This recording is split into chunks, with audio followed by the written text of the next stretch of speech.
Before Mowgli నీ process of అబ్జర్వేషన్లో లేదా నీ సెర్చ్లో లేకపోతే నీ మైండ్లో ఉన్న సర్చర్ ఏదైతే ఉందో అది దేన్ని వెతికింది అంటే ఒక కైండ్ ఆఫ్ క్యారెక్టరైజేషన్ నీ మీద నీకు జడ్జ్మెంట్ ఉంటుంది కదా, నీకు ఫీల్ ఉంటుంది కదా. Exactly sir. హీరో అన్న ఒక ఎలిమెంట్కి అసలు దేని మీద అంటే ఒక పవన్ కళ్యాణ్ అయిపోవాలన్నా లేకపోతే చిరంజీవి గారు అయిపోవాలన్నా లేకపోతే ఇంకోరు అయిపోవాలన్నా అసలు ఏదో ఒక ఫీల్ ఉండాలి కదా మనిషికి. అవును సార్.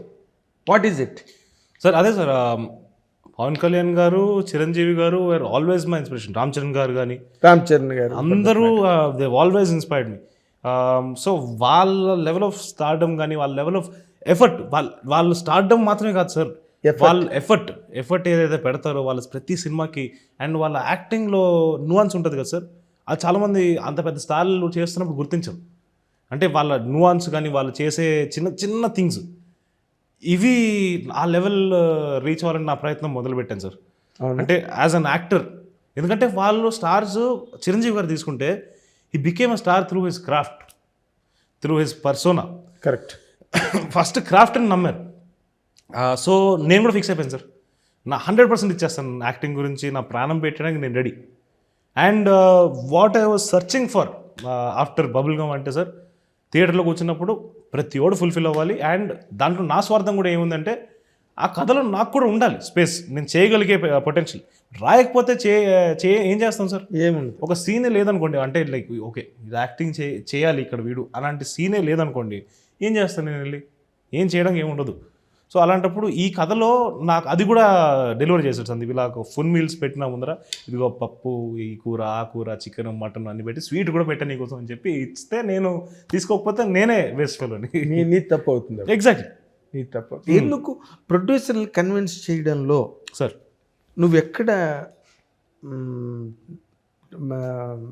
బ్యాక్ సీట్లోకి వెళ్ళావు సార్? అంటే ప్రొడ్యూసర్ని కన్విన్స్ చేయడం అంటే సార్, మేబీ నాకు కూడా ఫస్ట్ సినిమాకి మ్యాసివ్ సక్సెస్ ఏం రాలేదు. జస్ట్ సినిమా నా యాక్టింగ్ గురించి మాట్లాడారు అంతా ఉంది. కానీ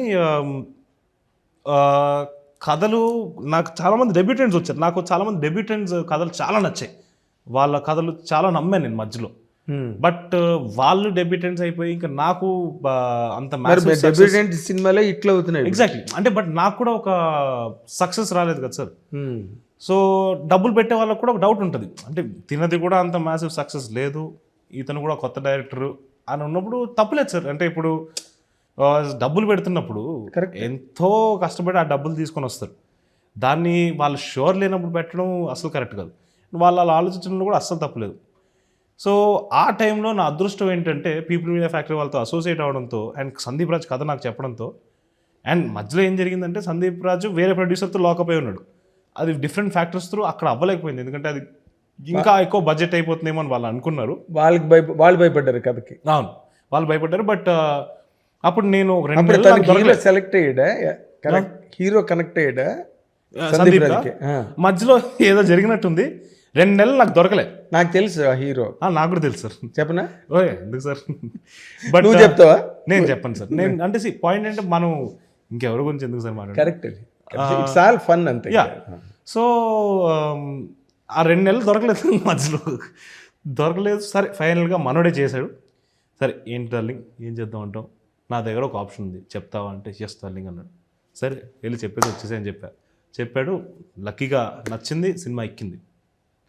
యా, అంటే ఇప్పుడు ఈ అడవి అనగానే అన్ని అడ్వెంచర్స్, ఆఫ్కోర్స్ మౌగ్లీ క్యారెక్టర్ చాలా మందికి సార్ పాపులర్, ఆ లిటరేచర్ పాపులర్ కదా. అవును సార్, ఆ లిటరేచర్ చాలా వరల్డ్ వైడ్ పాపులర్. అవును సార్. ఈ సినిమాని డబ్ చేసి వరల్డ్ లాంగ్వేజెస్ అన్నిట్లో వదిలేస్తే అన్ని చోట్ల ఆడేస్తుంది. అవును సార్, అంత widely popular content. Exactly sir కదా. యా, ఇది చేస్తున్నప్పుడు సార్ నీకేం రిస్క్ అనిపించలేదా? మనం can we really satisfy sir the demands of that so called literature? చాలా పెద్దది ఇది మనం చేస్తున్నాం సార్. నంబర్ 1 ఏంటో సార్, ఎస్ ఆ లిటరేచర్ నుంచి ఇన్స్పిరేషన్ తీసుకున్నాడు సార్ సందీప్. ఫారెస్ట్లో ఉంది సెటప్, వీడి పేరు, వీడి అడవిలో వీడి సొంతంగా ఉంటున్నాడు. బట్ ఈ కథని మన తెలుగు సినిమా కోసం చాలా ప్యాలెటబుల్గా రాసిన కథ. సో పార్వతీపురంలో జరుగుతున్న కథ.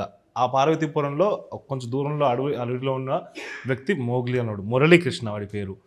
సో ఇది ప్యూర్గా designed for Telugu cinema sir. And at the same time very universally enjoyable because దాంట్లో ఉండే ఎలిమెంట్స్ అలాంటివి, ఉండే కాన్ఫ్లిక్ట్స్ అలాంటిది. అండ్ ఇంకొక మేజర్ ఎలిమెంట్ తను తీసుకుంది to make it relatable to world wide audience అని మీరు చెప్పినట్టు ఇంకా లార్జర్ ఆడియన్స్ అనడానికి అమ్మాయి మూగది చెబుతుంది. సో తను మాట్లాడలేదు. ఇప్పుడు మా ఇద్దరి మధ్య లవ్ మాట్లాడలేవు. సో మొత్తం ఎక్స్ప్రెషన్స్ వీటితో జరుగుతున్నప్పుడు అది ఈజీగా కనెక్ట్ అయిపోతుంది ఆ పోర్షన్ ఏదైతే ఉందో. దానికి డబ్బింగ్ బాగా రాకపోయినా పర్వాలేదు, ఎందుకంటే డబ్బింగ్ ఉండదు అక్కడ. సో